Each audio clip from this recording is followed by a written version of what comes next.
ఉపకారమును ధర్మమును చేయ మర్చిపో. అసలు బలిపీఠ అనుభవం అంటే ఏంటిది అనుకున్నారు? మీరు బల్ల దగ్గర సమర్పించుకునే సమర్పణ, మీరు మొట్టమొదటి దినాల్లో యేసుప్రభు శిలువ దగ్గర మిమ్మల్ని అర్పించుకున్న అర్పణ, ఈ రెండింటిని అర్థం పట్టేది ఏంటిదంటే మీ జీవితంలో మీరు నడిచే నడత. ఒక కుటుంబంలో ధర్మాలు ఎట్లున్నాయో అట్లనే దేవుని పిల్లలకి ధర్మాలు ఉంటాయి. దేవుని పిల్లలకి ధర్మాలు ఉంటాయి. అసలు నువ్వంటూ నూతన సృష్టి అయినావు అని చెప్పడానికి నిదర్శనం ఏంటిది? అందరిలాగానే నువ్వు మాట్లాడుతుంది, అందరిలాగా నువ్వు స్వార్థం చూసుకుంటువి, అందరిలాగానే బతుకుతుంటివి. ఇంకా నీకు బలిపీఠం ఉందా? నీ పాపం పోయిందా? నువ్వు అర్పించబడ్డావా? ఆలోచించేయండి పిల్లలు. మొదటిది కృప నిన్ను యోగ్యునిగా చేసింది. రెండవది నీ సిలువ, అది నీ కొరకు ఒక త్యాగం అయిపోయిన వ్యక్తిని సూచిస్తుంది. అంతేనా కాదా? నీ కొరకు ఒక ఆయన త్యాగం అయిపోయి నిన్ను బ్రతికించినాడు, అది సిలువ. మూడవది చూస్తే ఆ త్యాగానికి అనుకూలంగా జీవించమంటుంది వాళ్ళు. ఆ త్యాగానికి అనుకూలంగా జీవించాలి. ఆ త్యాగానికి అనుకూలంగా జీవించింది కాబట్టి భారతరత్న పురస్కారం అందుకుంది మదర్ తెరీసా. భారతరత్న అంటే మామూలుగా అందరికి ఇస్తారా? మన దేశానికి వచ్చి కుష్ఠవ్యాధి కలిగిన వాళ్ళ కుష్ఠరోగమును అడిగి ఎంత చేసిందమ్మా ఆమె. మన దేశంలో ఆమెకి ఏం పేరు వచ్చిందమ్మా? మదర్ అని వచ్చింది కదా. అమ్మ అన్నారు. హల్లెలూయా అన్నారా లేదా? ఎట్లా పేరు తెచ్చుకుందమ్మా ఆమె. యుగోస్లావియా దేశం నుండి వచ్చి ఇక్కడ ఒక తల్లిగా మారింది. భారతరత్న పురస్కారం తీసుకుంది. ఆహా, కారణం ఏంటో తెలుసా అండి? ఉపకార ధర్మం. ఉపకార ధర్మం చేసింది. ఉపకార ధర్మం చేసింది. ఆనాటి సిలువలో యేసుక్రీస్తు యొక్క త్యాగం మనలో వహించుకోవడమే ఉపకార ధర్మం చేయండి.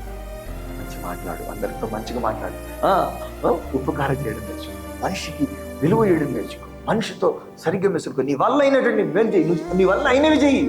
అది ఉపకారం. క్రైస్తవులు ఉపకార ధర్మం చేయట్లేదంటే వారి దగ్గర ఏం లేదు, దేవునికి ఇష్టమైన యాగం లేదు. నేర్చుకోవాలి, చిన్నగా నేర్చుకోవాలి. చిన్నగా 8 ఏళ్ళ అబ్బాయికి దేవుడు అధికారం ఇస్తే, దైవ అధికారం పొందితే 16 ఏళ్ళ వయసు వచ్చే లోపలే దావీదులాగా ప్రార్థన చేయడం మొదలుపెట్టాడు. 16 ఏళ్ళకి ప్రార్థనా పరుడుగా ఉన్నాడు. 18 ఏళ్ళకి వచ్చే లోపలే ప్రార్థనా శక్తి కలిగిన వాడిగా ఉన్నాడు. ఇక కొనసాగుతుండగా ప్రార్థనా యోధుడై కీడుని దాటింపజేశాడు దేశంలో.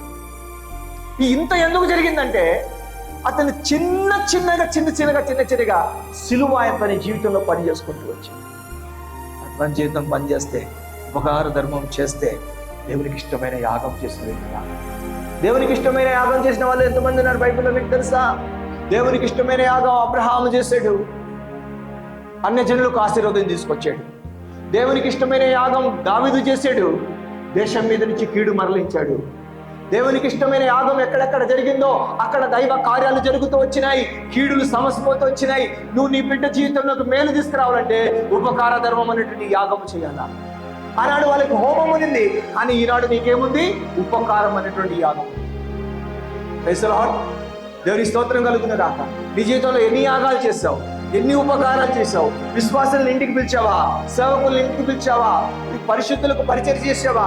సేవ చేసేటువంటి వాళ్ళకి కనీసం ఒక 10 రూపాయలు ముష్టి వేసావా లేదా? ఏం ఉపకారం చేశావు? అయితే సిలువ ఎంత పని చేసింది? నీ పాపాన్ని ఎంత విరిచింది? నీ శాపాన్ని ఎంత విరిచింది? ఈరోజు ఫేస్బుక్లో, యూట్యూబ్లో చెప్పేది ఏం తెలుసా? సేవకులు కానీ డబ్బులు అడుక్కుంటారని చెప్పని వాళ్ళు. ఇదిగో చూడండి, ఫోన్ పే నెంబర్ పెట్టాడు చూడండి అని చెప్పండి. బాబు, ఎవడో ఒకడు త్యాగం చేయకుంటే నీ దాకా సువార్త రాలేదని అన్నాడు. ఎవడో ఒకడు యాగం చేయకపోతే హల్లెలూయా నీకు నాకు బైబుల్ లేదురా బాబు. ఉపకార ధర్మం చేయాలి, దేవునికి ఇష్టమైన యాగం చేసేటటువంటి ఎన్నాళ్ళు వచ్చినా కూడా నువ్వేమీ చేయలేకపోతున్నావు అంటే దేవుడి కార్యాలకి నువ్వు ఉన్నట్టు ఎట్లా లెక్క?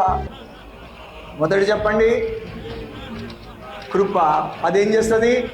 నీ అయోగ్యతలో నీకు యోగ్యతనిస్తుంది. రెండోది చెప్పండి బలిపీఠం, అదేం చేస్తుంది? నేను గెలిపిస్తుంది.